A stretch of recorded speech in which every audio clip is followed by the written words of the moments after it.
Olá e muito boa tarde ou boa noite.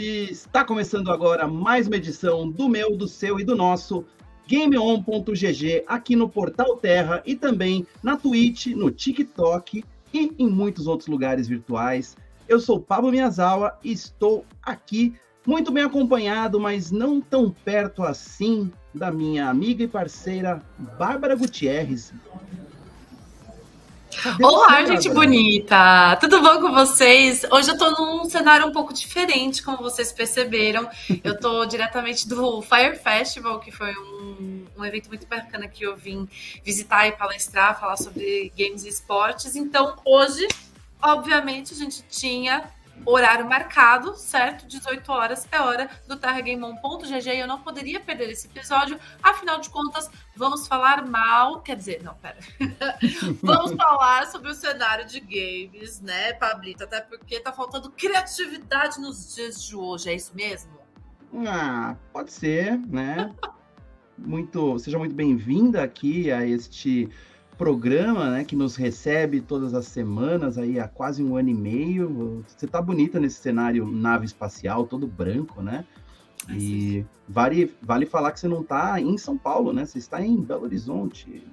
Sim. Ou não podia falar?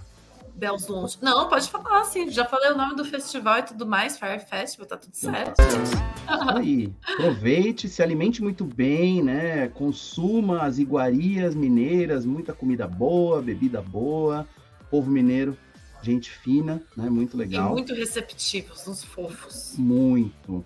Mas é isso que você falou, né? A gente está aí para discutir criatividade na indústria de games, do entretenimento, porque a gente acha, né? A gente não tem certeza, por isso que quando a gente não tem certeza das coisas, a gente chama convidado, né, Bá? A gente acha que a indústria poderia ser mais criativa e não ficar apelando tanto para marcas, franquias, personagens que fizeram sucesso muitos anos atrás. Se eles fizeram sucesso há 30 anos, há 20 anos, por que voltar com eles agora? Por que não criar coisas novas? Será que é o público que prefere coisas antigas? Será que a indústria prefere, enfim, reciclar do que criar coisas novas? Será que a gente está viajando? É uma boa discussão, hein? Sabe como ela ficaria melhor, Pablo? Me diga. Com a gente chamando um convidado mais do que especial, gente que tá aqui, que já é de casa, na verdade. Então eu vou chamar ele, que eu fiquei sabendo aí, já é um grande conhecedor, entendeu? De reboots, remakes, remasters, não só nos games, como também na cultura pop, como um todo entretenimento. Então, por favor, gente, recebam o Bruno Martinez, o Show Me Tech maravilhoso. Boa noite, Bruno. E aí, pessoal, tudo bem? É um prazer estar com vocês aqui. Adoro falar desse tema, a gente vai se divertir bastante, com certeza. Fala aí, Bruno, tudo bem? Pô, eu tava comentando aqui antes de começar a transmissão, olha só a diferença de qualidade de imagem, você parece um personagem de videogame de última geração, e eu sou um personagem de PlayStation 3 aqui, com a minha câmera meio opaca. Parabéns aí por sempre aparecer tão bonito e brilhante aqui nas nossas transmissões, viu? Obrigado, não é feitiçaria, é tecnologia, hein? Eu estou usando câmera, né, uma câmera como webcam, luz e tudo, então aí fica mais fácil. É isso aí, então para quem quiser parecer tão bonito quanto o Bruno numa transmissão ao vivo, né? Se você não tiver a opção de nascer de novo, você entra no Show Me Tech, o site do Bruno, e lá tem um tutorial para você fazer as suas melhores transmissões ao vivo, com recursos que não precisam ser tão caros assim. E é isso, né? Para quem não tem essa chance de nascer de novo, dá para ficar mais bonito numa transmissão ao vivo. Eu vou conferir. Já fiz tua propaganda, Bruno. Isso aí, isso aí. Eu sou realmente o comentário aqui. O Pablo é retrô, é renderizado no GameCube. Muito obrigado, moderador do Terra Game On. É isso aí. Eu sou um personagem de 16-bit aqui, né? Vamos falar a verdade. Moderador, moderamor, deixa eu falar um negócio. Não comece nisso, senão o Pablo vai ficar a noite toda falando da webcam ruim dele e da webcam boa do Bruno. Vamos falar o que interessa, entendeu? Que é o quê, gente? Remake, remaster, reboot. Primeiro de tudo, Pablito, vamos explicar para o público qual que é a diferença entre esses nomes. Vamos falar um pouco sobre isso? Tem até o The Make, mas o The Make a gente vai deixar para depois, para falar um pouco, né? Porque tem algumas coisas interessantes. Explica para a galera a diferença, Pablo, porque tem diferença, não é tudo a mesma coisa. Não é, mas antes vamos explicar o motivo pelos quais a gente está fazendo este programa sobre este tema.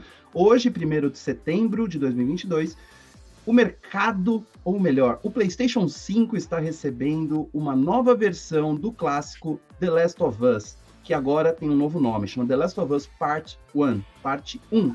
Antes, o jogo apenas chamava The Last of Us, foi lançado originalmente para o PlayStation 3 em 2013, ganhou uma versão para o PlayStation 4, quando o PlayStation 4 foi lançado, tinha uma versão remasterizada do Last of Us, e agora ele ganha uma versão diferente, que não é nem um remaster, nem um remake, é um rebuild. É uma reconstrução de um jogo que melhora os gráficos, mas também modifica alguns detalhes da jogabilidade. Então ele não é nem um remaster, nem um remake, e ele está sendo lançado hoje somente para quem tem PlayStation 5. Então, fiquei de fora, fica aí o questionamento para a Sony. Por que eu não vou jogar o Last of Us Part 1? Porque eu não tenho como jogar, mas tudo bem, a gente já chega lá. Mas a real é essa. É um jogo muito importante que está saindo para 3 plataformas diferentes, né? Quer dizer, ele foi lançado para PlayStation 3, foi relançado para PlayStation 4 e agora é uma nova versão para PlayStation 5. Isso é uma grande loucura. Mas funciona, né? Vai vender. Vai, só porque é The Last of Us. Sim. Né? E eu acho que é justamente por isso que a gente está com essa discussão aqui, porque, afinal de contas, para que tanto, né? Para que tanto remake, para que tanto remaster nos games? No nosso mercado tem questões econômicas, tem questões sociopolíticas e muitas outros motivos que permeiam aí. Mas antes, então, né, vamos falar então essa diferença. Pablo, como você muito bem citou, é um rebuild, que é ali meio do caminho do remake. Um pequeno upgrade, assim, né? Não é uma mudança completa, não é uma repaginada, é um upgradezinho, melhora de texturas, né, jogabilidade. Tem mudanças em jogabilidade, por isso que não dá para chamar de um mero remake. Porque o que é o remake? É quando você pega o jogo original, as linhas de código originais do jogo e incrementa aquele visual, a jogabilidade não, a parte sonora, gráficos, utilizando a matriz original. Então, você dá uma recalchutada no que já existia. Então, usando novas tecnologias, usando novos processadores gráficos, como esses videogames são mais poderosos do que os antigos, o jogo pode parecer mais bonito. Então, é isso que é o remake, no caso. O remaster, né, que você pega e dá uma transformada visual sem mexer no que já existia, ou seja, o jogo é daquele jeito, né, e você só vai jogar ele mais bonito.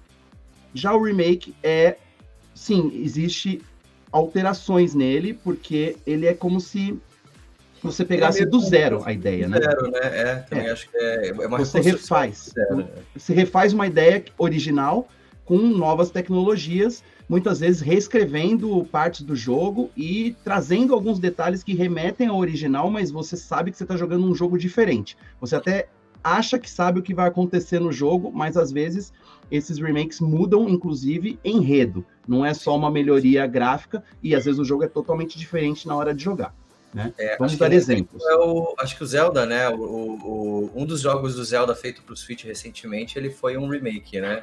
Não lembro se era A Link to the Past ou talvez esqueci o nome assim. Mas... É o do Game Boy, é o Zelda do Game Boy que ganhou uma versão para o Switch, o Link's Awakening. Né? Link's Awakening. Isso foi uma recriação mesmo, é um remake, é um jogo totalmente diferente. Né, mas que tem a essência. O Final Fantasy VII Remake, né, que são jogos que eles fazem do zero, como vocês muito bem pontuaram, e ainda adicionam gostinhos legal, entendeu? Acepipes, como as pessoas gostam de falar, é uma palavra nova para mim, tem menos de um ano que eu aprendi ela, então vou utilizar ela mais vezes, mas são pequenos deleites para os grandes fãs, né, poderem se deliciar ali com alguns elementos novos, mas tudo bonito, novo, cheiroso, os gráficos ali, ó, tinindo né, bem feito, diferente do remaster que você muito bem falou, né, Pablo, que a gente tem como exemplo Mass Effect Legendary Edition.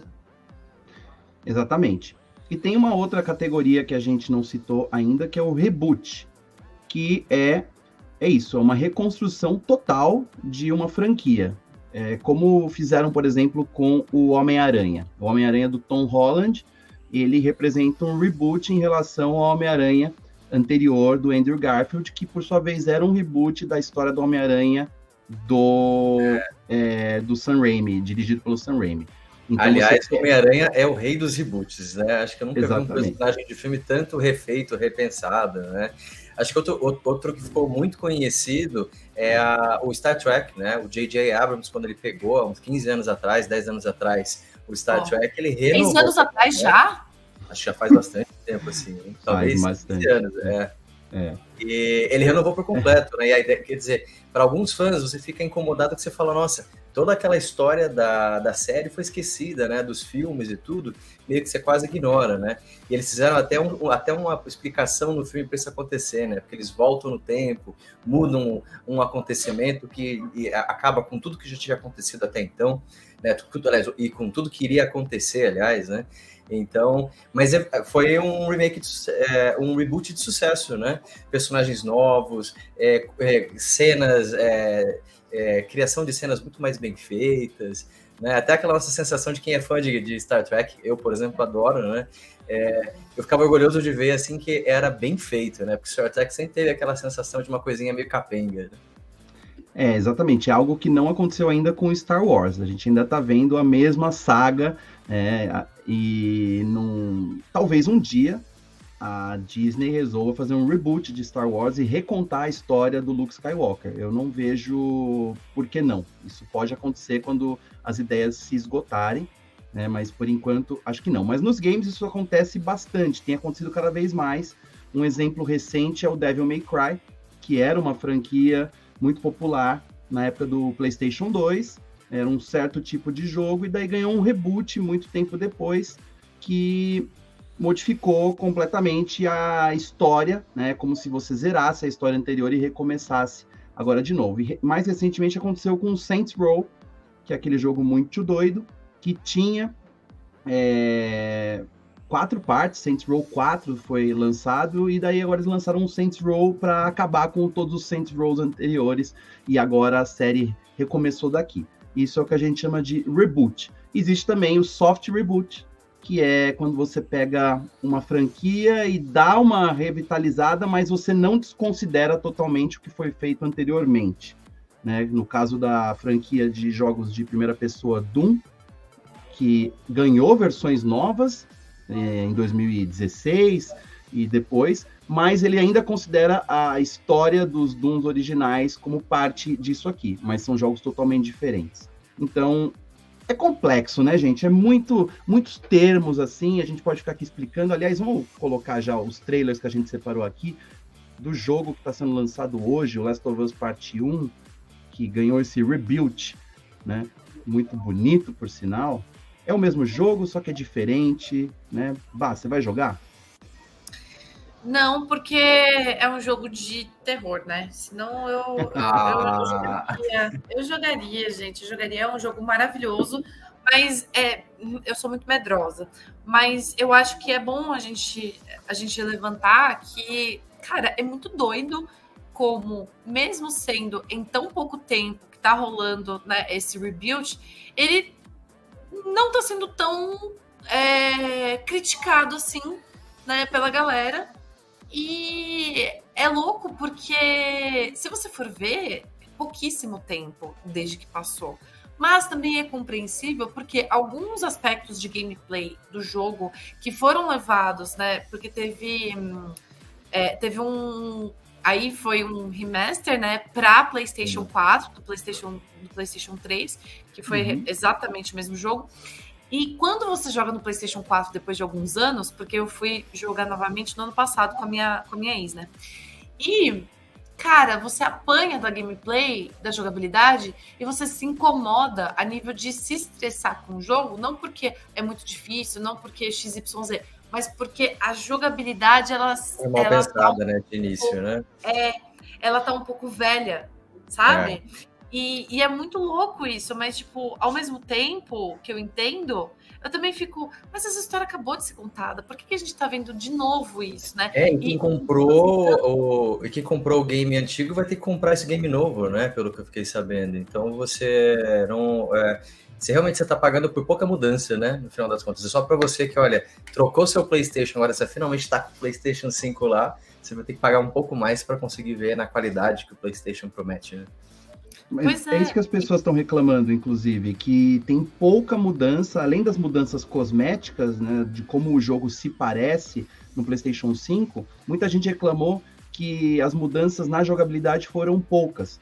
Porque o que a Naughty Dog fez, o estúdio? Eles pegaram as novidades de jogabilidade instituídas no Last of Us Part 2, que foi lançado em 2020, e trouxeram para o Last of Us Part 1, porque é diferente, realmente tem várias coisas diferentes na maneira de controlar os personagens, na maneira de atirar, novas coisas que você pode fazer contra os inimigos.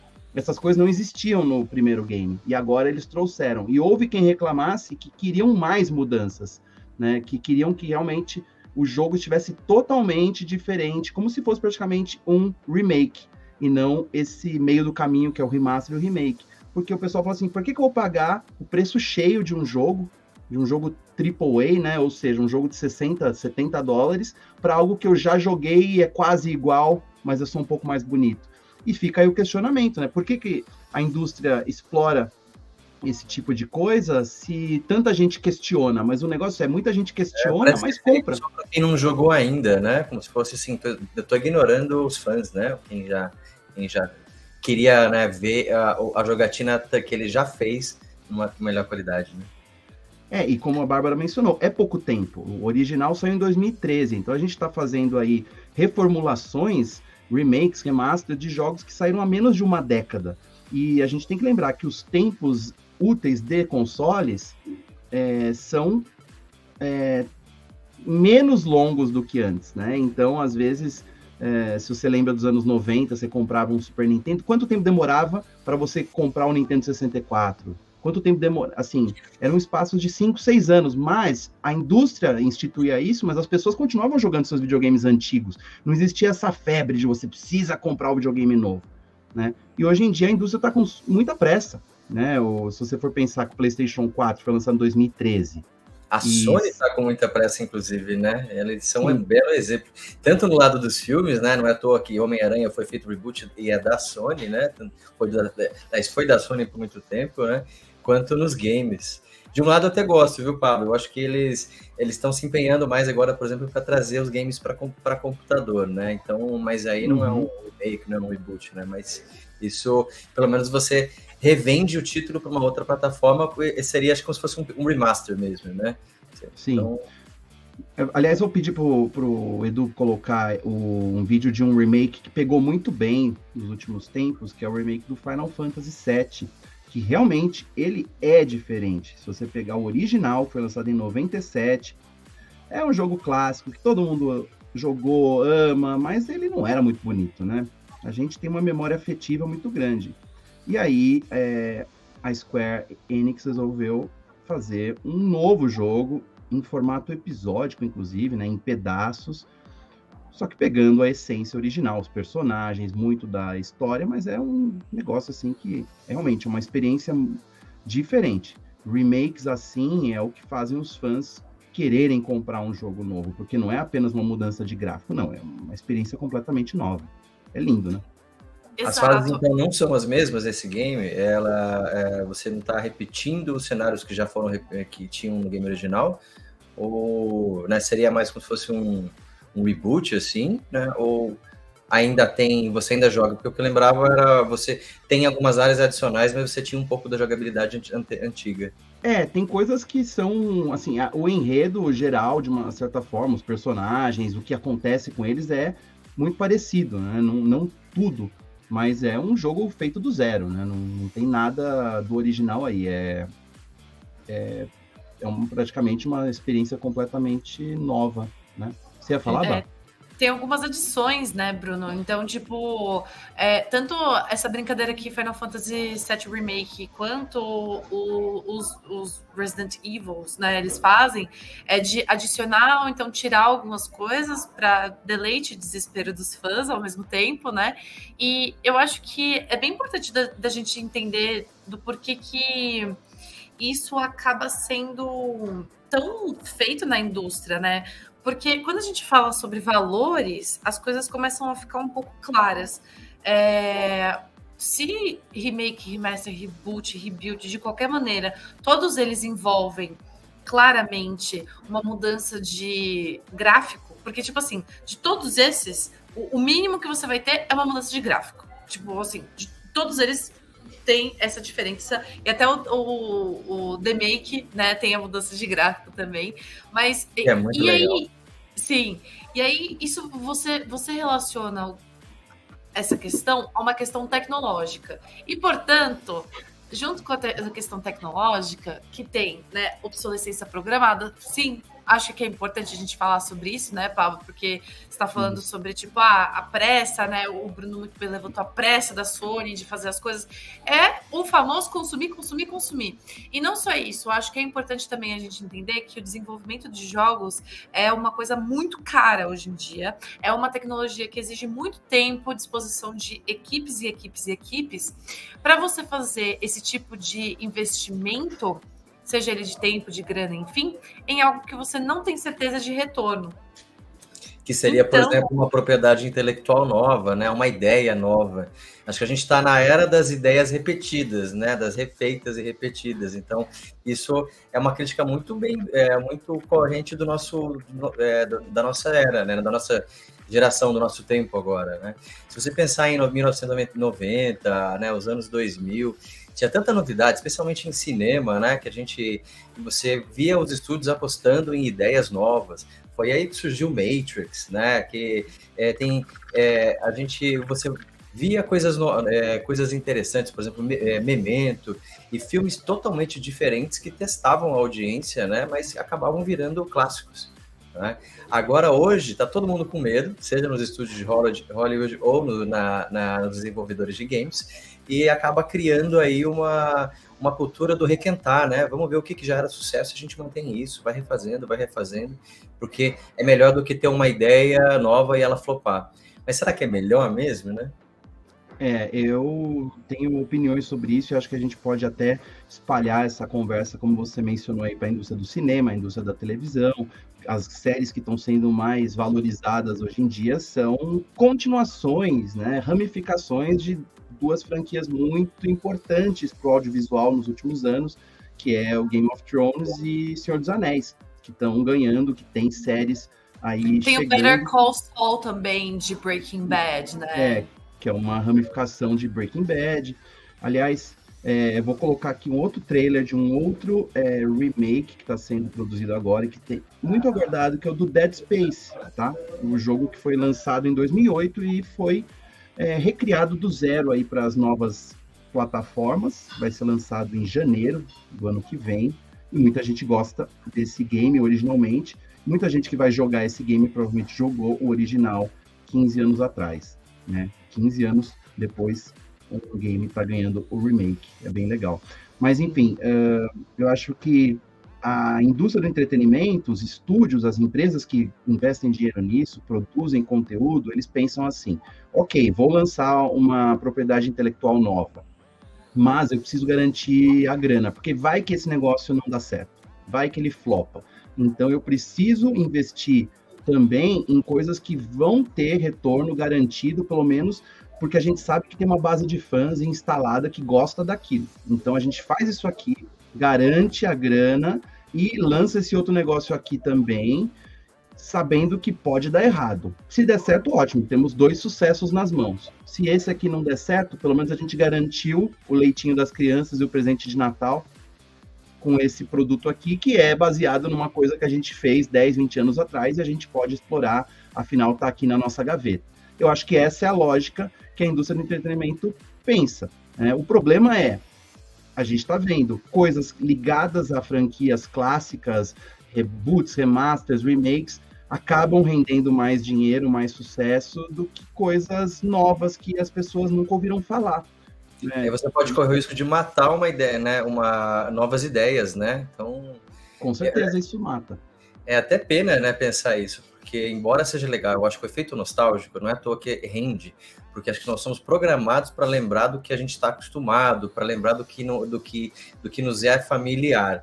Então, é bom você, ainda mais no tempo de agora, nos tempos que a gente está agora, né, Bah? Que a gente fica tão tenso, né, tão incomodado com o que está acontecendo no mundo, no dia a dia, talvez a nostalgia seja uma fuga, né, e aí é algo que seja bom para a gente psicologicamente, as empresas meio que aproveitam disso, né, dessa característica humana aí.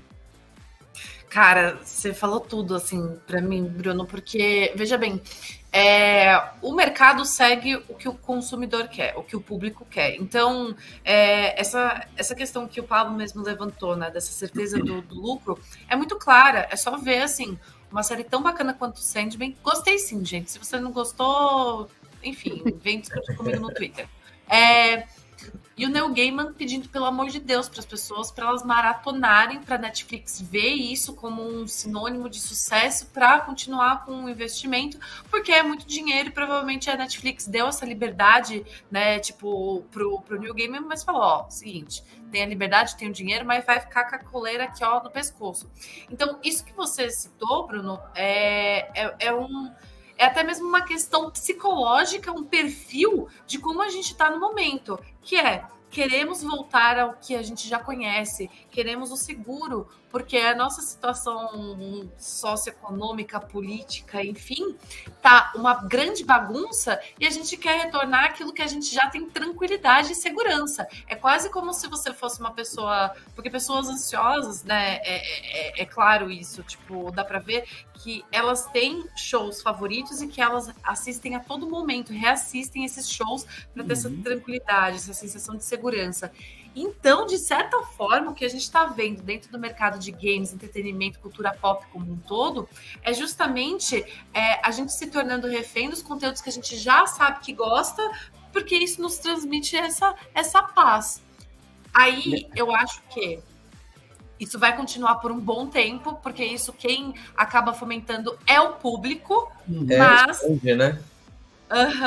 Mas ao mesmo tempo, logo mais, eu sinto que isso também vai criar uma grande bolha que em breve vai explodir, é o que eu espero, de coisas novas, de criações frescas, entendeu? Porque a gente vai cansar, vai ter um momento que isso vai saturar. Aí fica o questionamento, quando, né? Quando chegará essa renascença, né? Então, é verdade. Mas tem renascenças, Bruno. Olha, vou mostrar aqui o trailer do Resident Evil 4 Remake, que vai ser lançado no ano que vem também, que faz parte aí desse esforço da Capcom em reinventar a sua franquia mais popular, com uma versão completa, né? Não apenas um banho de loja, tá? Mas é uma releitura para as novas gerações do jogo que apavorou todo mundo 15, 20 anos atrás. E eu acho muito interessante. Fizeram isso com o Resident Evil 1, o 2, o 3 e agora vão lançar o 4 em março. Isso é uma maneira legal de você mexer com a zona de conforto do público. Porque isso que a Bárbara falou realmente é o caso. Muita gente volta para as mesmas propriedades intelectuais, para os mesmos filmes e séries, para os mesmos games, para ter aquela sensação de conforto e segurança de que está tudo certo, que você sabe como as coisas vão acabar.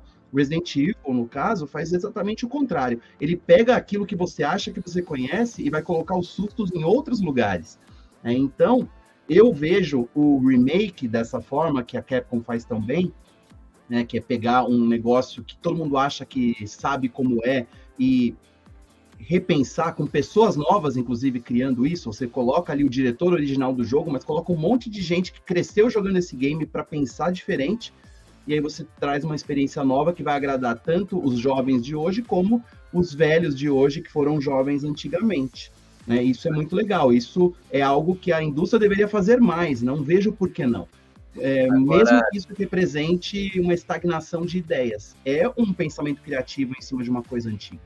Agora, quer ver quais 2 games de terror que eu queria muito que tivessem um reboot, um remake, alguma coisa, né?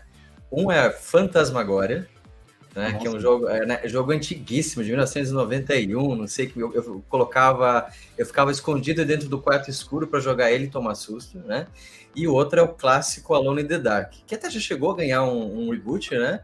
Mas vai não foi agora uma lá versão interessante, né? Acabou de ser anunciado uma versão já com 30 anos de Alone in the Dark, e eles anunciaram um jogo completamente novo que pega a essência da história. Isso aí é uma coisa que esperávamos que ia acontecer e finalmente aconteceu. E eu acho que é uma boa. É algo bom você pegar e ressuscitar coisas que estavam na gaveta paradas e que muita gente não teve a chance de ver. Né? O problema maior dessa discussão que a gente está falando é quando pegam jogos que a gente jogou não faz tanto tempo assim, e aí dão só um banhozinho de loja, né? Que é o tal do remaster, que a gente não gosta. Por quê? Porque muita gente acaba caindo no truque, né? E compra o produto de novo e vai ver, nossa, mas não mudou nada. Que é o caso do Life Strange. Eu vou colocar aqui o vídeo do Life Strange para vocês verem, que é uma franquia não tão antiga assim, que ganhou um remaster não faz muito tempo e que basicamente só mudou as texturas dos personagens, não mexeu com nada.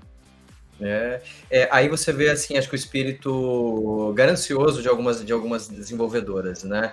Eu lembro, por exemplo, acho que um game que eu fiquei aguardando tanto tempo e depois eu fiquei tão decepcionado foi o Warcraft 3 Reforged, né? Que Warcraft é tão icônico, né? Falando que vão refazer aquela história, né? Vão aproveitar a história antiga e remasterizar ele, e foi igual Life Strange, né? Uma coisa meio capengazinha, assim, que, né, você vai comprar porque você queria experimentar, mas depois você se decepciona, né? E por falar em decepção, né, Bah?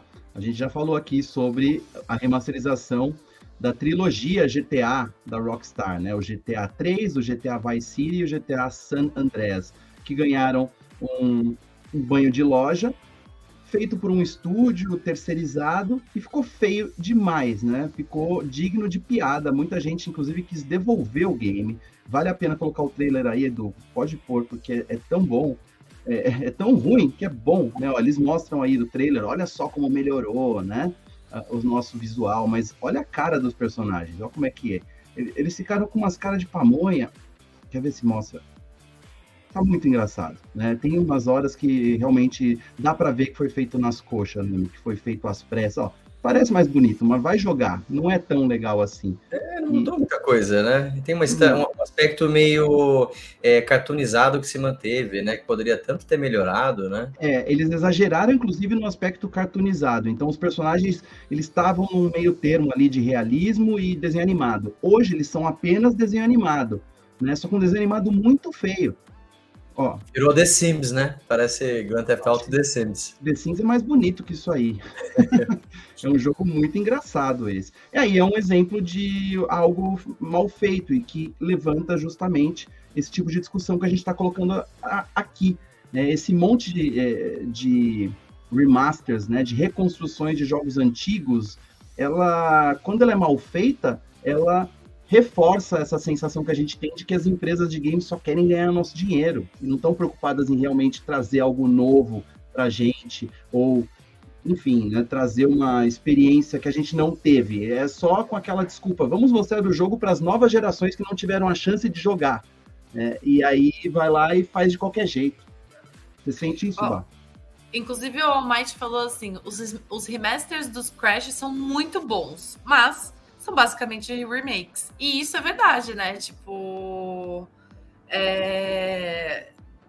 Assim, tirando algumas questõezinhas ali que enfim, não determina o Crash como remake, porque não tem muitas mudanças, assim, o remaster de Crash é tão bem feito, que ele deveria, sim, ter o título de remake. Eu acho que a gente precisa mais dessa boa surpresa do mercado.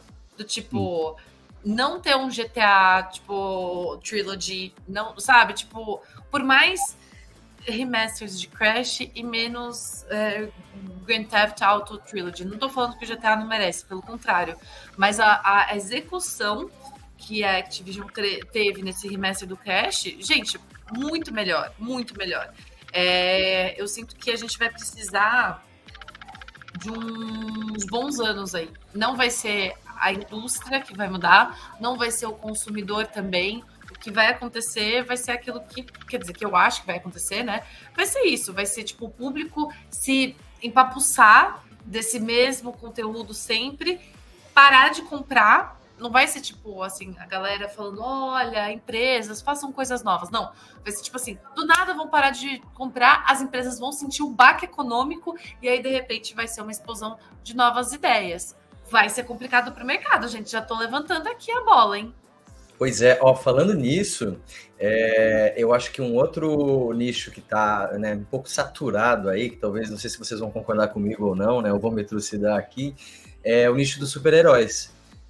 Para mim, assim, hoje em dia, a gente, assim como essa quantidade infinita de reboots, filmes de super-heróis estão ficando repetitivos e sempre com a mesma fórmula, com o mesmo caminhar da carruagem em cada história, cada estilo, cada novo personagem. Parece que só muda o super-herói mas a história de crescimento dele é a mesma e tudo. Né? Então, a gente está sentindo meio que uma saturação aí, na minha opinião. E ela está casando junto. Acho que é como se a gente estivesse sendo atacado de todos os lados, né? Então, do lado dos games, né, repetições, a mesma fórmula, mesmo estilo. Então, realmente, eu concordo com você. Eu acho que as pessoas vão cada vez mais demonstrar uma saturação disso. E aí, quem sabe, estúdios e produtoras vão começar a olhar assim e começar a valorizar mais uma ideia nova, né? Falar, olha, eu vou...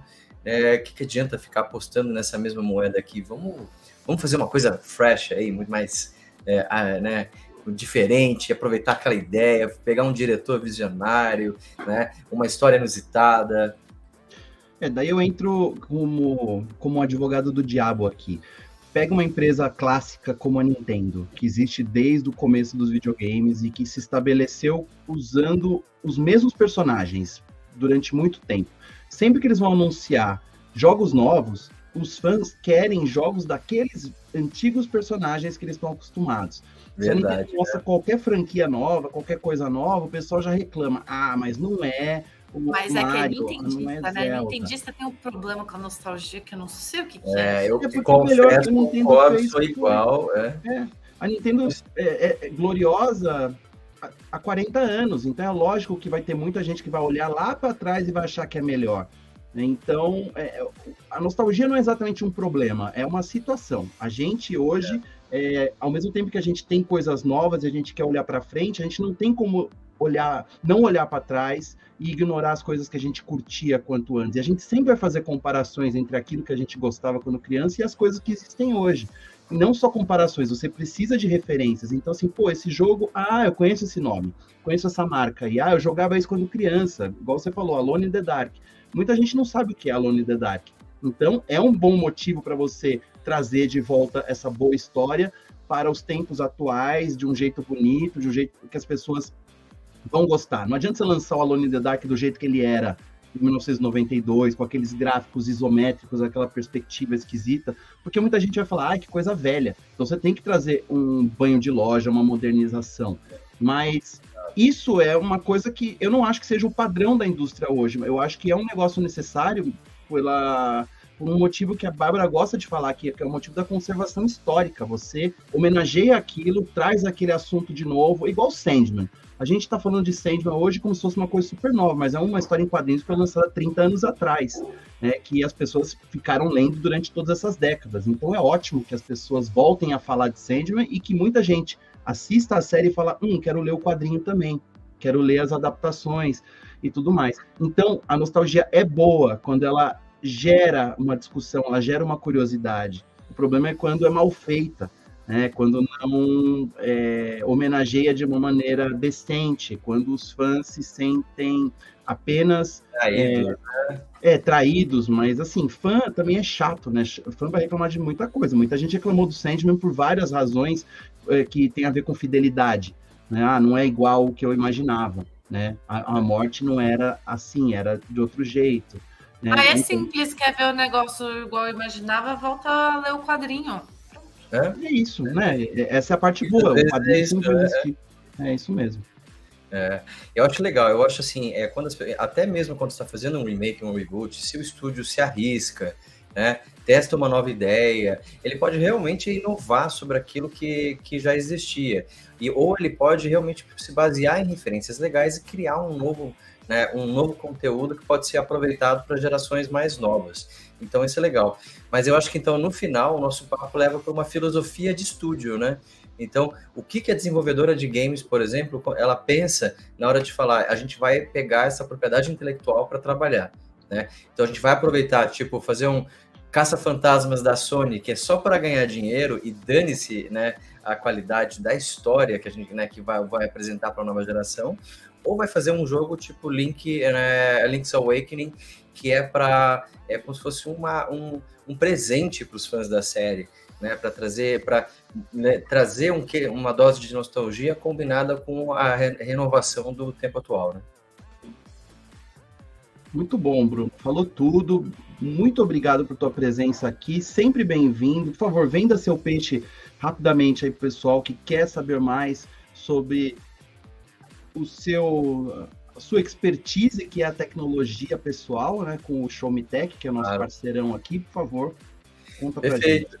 Olha, eu tô lá no Show Me Tech, quem quiser conhecer, showmetech.com.br, a gente tem canal do YouTube, tem perfil de Instagram, Twitter, o próprio site, e a nossa ideia é ensinar tecnologia de forma descomplicada. Então, assim como eu tô falando, né, que a gente pode até ensinar você, se você tem uma câmera digital na sua casa que não está usando, você pode usar ela como webcam para melhorar o webcam do seu computador e fazer a sua live, sua transmissão aí ficar mais bonita ainda. E a gente também ensina outros tutoriais, como você consegue melhorar. O meu fundo desfocado é um aplicativo que eu tenho ligado aqui. Então, a nossa vida hoje tecnológica, ela depende muito de alguém ensinando para você, né, ou sugerindo coisas que você pode melhorar no seu dia a dia, né? E o Show Me Tech tá aí para isso. Então, obrigado, gente, pelo convite. Muito bom. Obrigada demais, Bruno. Você sabe, a casa aqui é sua, pode voltar sempre que quiser. Um beijo para você. E você aí de casa também não deixe de seguir o Show Me Tech. Valeu, Bruno. Muito que bem, Pablito. Agora a gente vai ter que correr aqui, que o tempo, curtíssimo. Faz parte. Lembrando você aí de casa, consegue, óbvio, a gente consegue tudo. Manda pra nós que, bate no peito e manda pra mãe. Twitter e Instagram, @TerraByteOn, Twitch, TikTok, @TerraGameOn e terra.com.br/GameOn. Estamos esperando o seu follow e a sua visita no nosso site. Fechou, gente? E agora vamos, Pablito, para nossa notícia sobre o futuro retrô, porque chegou o último episódio, o quarto, né, sobre os bons tempos, né, a nostalgia, que foi um assunto que a gente falou aqui. E, produção, pode colocar um pouquinho aí para a gente ver rapidinho, que a gente está falando sobre videocassetes e fitas VHS. A gente conversou com colecionadores, donos de locadoras. Nossa, que saudade, gente, momentos. Eu lembro que meu rolê de sexta-feira era ir com a minha mãe para a gente escolher os filmes que a gente ia assistir no final de semana, as fitas que a gente ia alugar. E aí, antes de devolver, a gente tinha que rebobinar, entendeu? Era outros momentos, né, Pablo? Era incrível, você podia alugar vários filmes e devolver só na segunda-feira, lembra disso? Alugue mais de 3 e devolva na segunda, e você fala, meu Deus, que legal, eu não vi esse. Daí, toda vez que você queria ver um filme, ele não estava disponível, a locadora comprava 10 cópias e todo mundo alugava, era difícil, viu? Então, assim, é bons tempos sim, mas ao mesmo tempo é tão legal, né, ter todos os filmes disponíveis nas plataformas de streaming, mas existem prós e contras em todo lugar, e essa série Futuro Retrô, que o Terra fez com muito carinho, mostra o lado bom e o lado ruim da tecnologia antiga, e reproduzir aí como era a ideia de você assistir filmes em casa, né, que você tinha que se transportar para um lugar, você tinha que escolher filme, você tinha que depender das pessoas não alugarem o filme também. É muito legal. Essa série Futuro Retrô está disponível para você assistir no terra.com.br/GameOn. Todos os episódios estão lá na aba de vídeos, então, mais uma série muito bacana que o Terra produziu e encerrou agora no seu 4º episódio. Então vai lá, a gente falou de muitas outras coisas, TV de tubo, jogos com cartucho, e agora videocassete e fita VHS. Qual vai ser a próxima? Nós não sabemos. Pam, pam, pam. Mas eu sei qual que vai ser a próxima notícia aqui do TerraGameOn.gg, porque a gente vai falar sobre FIFA 23 vazado no Xbox. É isso, Pablo. Por aí, a marimba que vazou. Vazou. E aí, mais uma vez, fez ali uma questão ali um pouco divergente, né, do que normalmente tem ali no awareness. Então, depois de vender o jogo, né, um problema aí que eles tiveram, por 31 centavos na Epic Games Store da Índia, né? A empresa agora fez uma bagunça aí no planejamento do pré-lançamento do jogo. E aí, o que aconteceu, gente? Vários usuários de Xbox simplesmente já tiveram acesso ao jogo gratuitamente, faltando um mês para o simulador de futebol ser colocado à venda. Fico aqui pensando no departamento de crises de Xbox Game Pass, né? Mas, enfim, o que aconteceu, né? Como que eles fizeram isso? Foi completamente erro da desenvolvedora e publisher do jogo. Então, porque era por meio do aplicativo do EA Play no Xbox, vários usuários simplesmente conseguiram entrar no FIFA 23, né? E aí vocês estão vendo aí agora alguma parte dos vazamentos, né? Que vazaram as trilhas sonoras, já mostraram tudo, assim, quase nas redes sociais. Isso é uma da parte do vazamento. Mas vários detalhes do jogo já foram publicados, gente. Então, assim, notas dos times, notas dos jogadores mais importantes, trilha sonora, como vocês viram, né? O jogo ficou disponível por horas para os usuários. E aí a galera foi aproveitando, mandando o link nas redes sociais, entendeu? E aí, assim, gente, tipo, para vocês terem ideia, ó, tem jogador transmitindo o jogo na Twitch, entendeu? Ouvindo o pedido da comunidade. Como isso ainda acontece, hein? Como pode esse tipo de coisa acontecer? Falha humana isso, hein? Sim, 100%. Então, assim, tipo, a gente já sabe, por exemplo, ó, no FIFA 23 tem um quíntuplo empate na maior nota de jogador, né? Isso desconsiderando as cartas especiais do Ultimate Team. Isso é bem importante para o cenário competitivo. Então, com visão geral de 91 pontos ao todo, tem o Mbappé, Benzema, Messi, Kevin, do Bruin e o Lewandowski. E aí, fechando o top 10 com nota 90, estão os jogadores Cristiano Ronaldo, Salah, Van Dijk, Neuer e Courtois.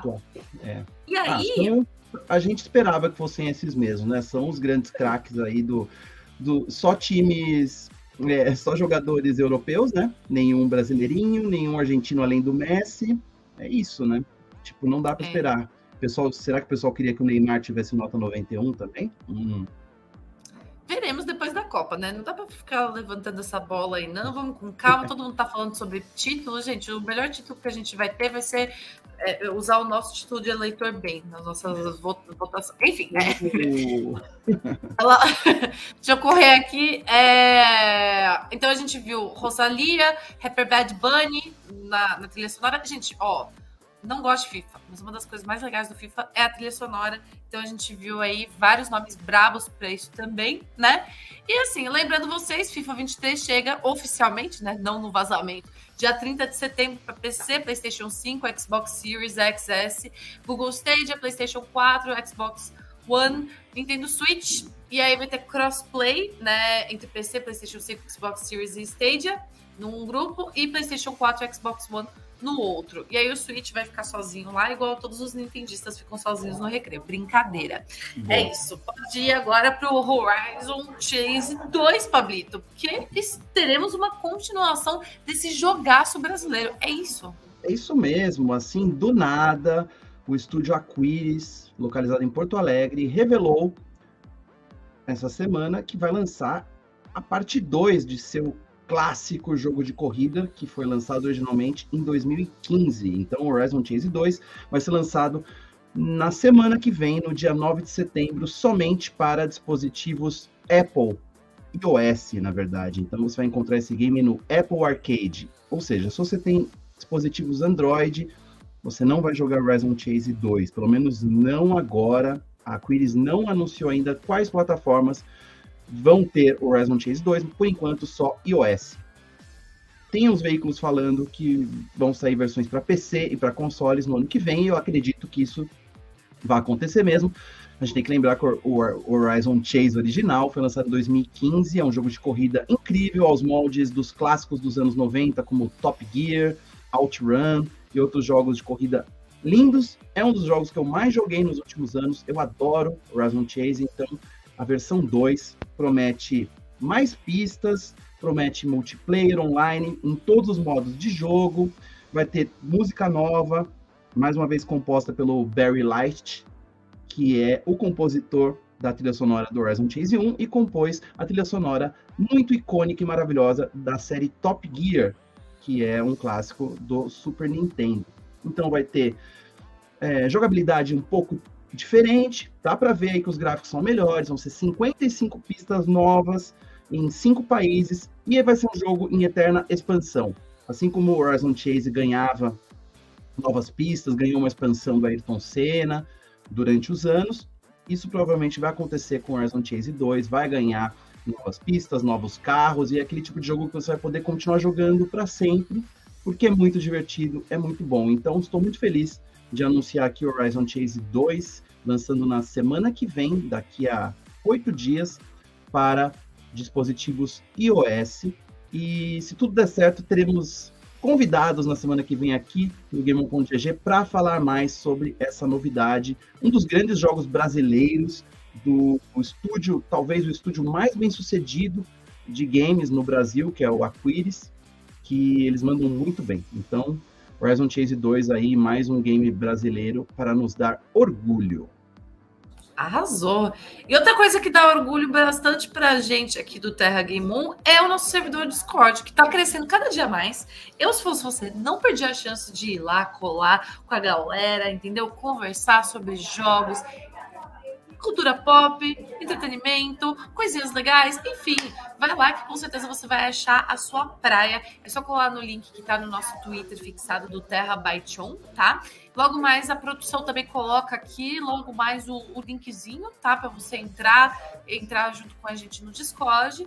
E estamos esperando a sua presença aqui, né, Pablito? Isso aí, eu tenho que ressaltar aqui o comentário do Odan Machado, que tá comentando todas as notícias, e ele falou a melhor coisa aqui, que a trilha sonora do Top Gear é a versão forró da música do Top Gear, que é boa mesmo, viu, gente? Procurem aí uma bandinha de forró de rua tocando aquele tema maravilhoso, icônico. Uma das músicas de games mais famosas de todos os tempos. Teve um monte de versão legal, mas essa versão forró brasileira é maravilhosa. Eu até mandei para o Barry, né, que é o compositor, e ele falou, awesome, ele adorou. É um cara muito legal, que tem uma ligação bem bacana com o Brasil.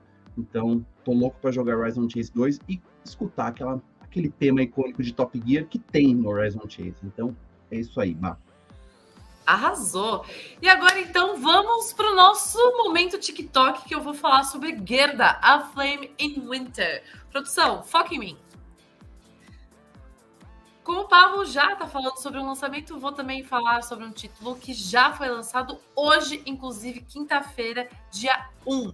Gente, basicamente vamos falar sobre A Flame in Winter, um jogo da Dontnod, que é a mesma produtora conhecida por Life is Strange, Tell Me Why e tantos outros. A história tem um fundo histórico, né, baseado em fatos reais. A ideia é justamente acompanhar a jornada da Gerda no momento em que a vida tranquila da protagonista sofre uma super reviravolta durante a ocupação da pequena aldeia que ela mora, né, lá na Dinamarca, na Segunda Guerra Mundial.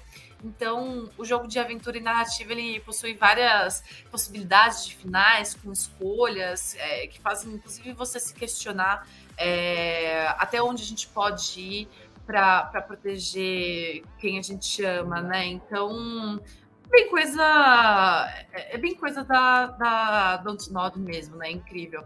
Então, fica aí a dica para você, porque Gerda, A Flame in Winter está disponível para PC e Switch, e provavelmente vai ser uma boa pedida para você que gosta de escolhas, caminhos e uma narrativa muito bem pensada. Fiquei curioso, hein? Parece bom, parece promissor. A Dontnod... Opa, eu tô mudo, desculpa. Parece bom, parece promissor. A Dontnod é um estúdio bem criativo, eles gostam de pegar na emoção, né, das pessoas, e como você falou, né, Life Strange surgiu deles, então Parece bem legal esse jogo aí, Bah. Eu quero, viu? Quero experimentar. Veremos. Mas eu sei que você também tem uma indicação de jogo que, inclusive, eu também estou bem curiosa para jogar. E, o melhor de tudo, tá disponível no Game Pass. Gente, ó, vou falar, hein? Xbox tá com tudo. Acesso antecipado de FIFA 23 e outros, né? Pois é. Então, foca em mim, porque eu vou falar de um game muito interessante, um game peculiar, um game diferente, chamado Immortality, que foi lançado nessa terça-feira para PC, para celulares Android e iOS e também para Xbox, e está no Game Pass desde o dia do lançamento. Por que eu digo que é um jogo diferente? Porque não tem exatamente gráficos de jogo. Você vai estar assistindo as cenas filmadas com atores e atrizes reais. Olha o trailer para você entender do que eu estou falando. O Immortality foi criado por um designer de jogos chamado Sam Barlow, e quem gosta de jogos indie já ouviu falar o nome dele. Ele criou um game chamado Her Story e um outro chamado Telling Lies, que basicamente são parecidos com esse Immortality. A gente não tem exatamente gráficos de jogos, a gente não controla um personagem da maneira tradicional. E sim, você tem acesso a arquivos de filmes, né? No caso, a história gira em torno dessa atriz que a gente está vendo na tela, que chama Marissa Marcel. Ela fez alguns filmes e ela desapareceu, e os filmes dela também. E para resolver esse mistério, você tem que acessar arquivos de vídeo com os bastidores desses filmes para tentar coletar pistas e entender o que diabos aconteceu com a Marissa Marcel. Então, é um jogo, mas também é um filme interativo. Você pode fazer as coisas da maneira que você quiser, na ordem que você quiser. Não tem um jeito certo exatamente para você jogar Immortality. Isso que torna tão interessante. O Sam Barlow é um cara muito criativo. O Her Story, que é esse primeiro jogo que fez ele ficar famoso, é a mesma coisa, né? Essa premissa de você ficar mexendo em arquivos de vídeo para tentar descobrir o que não está sendo dito. E o Immortality vai muito nessa onda. Não vale a pena eu explicar mais da história, porque isso pode estragar a tua experiência. Então, se você assina o Game Pass do Xbox, ou mesmo se você assina a Netflix, você pode encontrar esse jogo na aba de jogos da Netflix, ou lá no Game Pass também, o Immortality, que é esse jogo que não é bem um jogo, é uma experiência interativa, mas que no fim das contas é um jogo muito interessante que você deveria experimentar. E para outras experiências diferentes e interativas, você continua aqui com a gente no Terra Game On. Maravilhoso! Muito que bem, Pablito. É isso, terminamos agora no horário, entendeu? Maravilhosos. Queria agradecer a sua presença, a presença do pessoal que está junto com a gente. Pedir desculpa pelo eventual barulho aqui do evento, né, gente? Mas acontece, nada. Não, entendeu? Não deu para ouvir nada, tá tudo bom. Então, tudo bem. Olha, tem um monte de comentários aqui, ó. Letícia Locke mandou um bonequinho. O Almighty R falou, queria o Her Story para consoles, triste não ter realmente. Fica a dica aí, Her Story é um jogo que tá sempre em promoção na Steam. É muito fácil de comprar e é um jogo muito esquisito que vai mexer com você, tá? E o Immortality tá no caminho de se tornar mais importante que o Her Story, viu, Bato? Tua cara, não é terror, hein? Eu acho que você devia jogar. Você promete que não é terror? Inclusive, eu ia falar pro Bruno, porque ele falou de Fantasmagoria, né? Que é um jogo que, assim, Her Story e Immortality bebe da fonte. Então, tipo, Bruno, se você ainda tá acompanhando isso, vai ver Immortality, hein, mano? E você aí de casa que tem o Game Pass, tem a oportunidade de experimentar também. Então é isso, Pablito. Eu queria agradecer o Wilson também, o Dan, o Almighty, Letícia, esse pessoal lindo que participou junto com a gente. O Bruno também pela participação, porque rainho maravilhoso. E você, né, Pablito, minha duplinha de sempre, incrível. Obrigada demais pelo programa de hoje. E semana que vem, mesmo bate-horário, mesmo bate-caverna, ou você estará sozinho, Pablo, minhas aulas? Você me diz, Bárbara, e na outra semana, será que você estará sozinha? É isso aí, muitas mudanças e novidades aqui no GameOn.gg que você tanto ama, mas a gente muda porque é legal mudar. É legal ser diferente. Se a gente fica na rotina, as coisas ficam meio sem graça, não é mesmo? Então, semana que vem, vamos ter uma configuração levemente diferente no programa e na outra semana também, sempre com convidados muito especiais, porque a gente não gosta de falar sozinho. E deixando aqui mais uma vez o recado, que a gente vai falar sobre isso o mês inteiro, estaremos fisicamente presentes na BGS Brasil Game Show, que começa no dia 6 de outubro. Eu e a Bárbara estaremos apresentando programas ao vivo lá, inclusive o Game1.gg. Então, se você estiver no evento, aparece lá, paga um sorvete pra gente, que a gente adora. A gente adora ganhar brindes comestíveis de vocês. Só que chocolate, gente, sorvete não. A gente vai estar numa correria e aí a gente vai deixar o sorvete para depois, vai derreter. Eu já até sei, entendeu? Me leva então, chocolate. É isso. Bom, Pablito, então é isso. Semana que vem você fará o programa aí em edição só, na outra eu serei a agraciada com isso. Mas o importante é que semana que vem, toda quinta-feira, 18 horas, estaremos aqui para terragamon.gg. Muito obrigada, gente. Um beijo para vocês. Boa noite e tchau, tchau. Valeu, um beijo.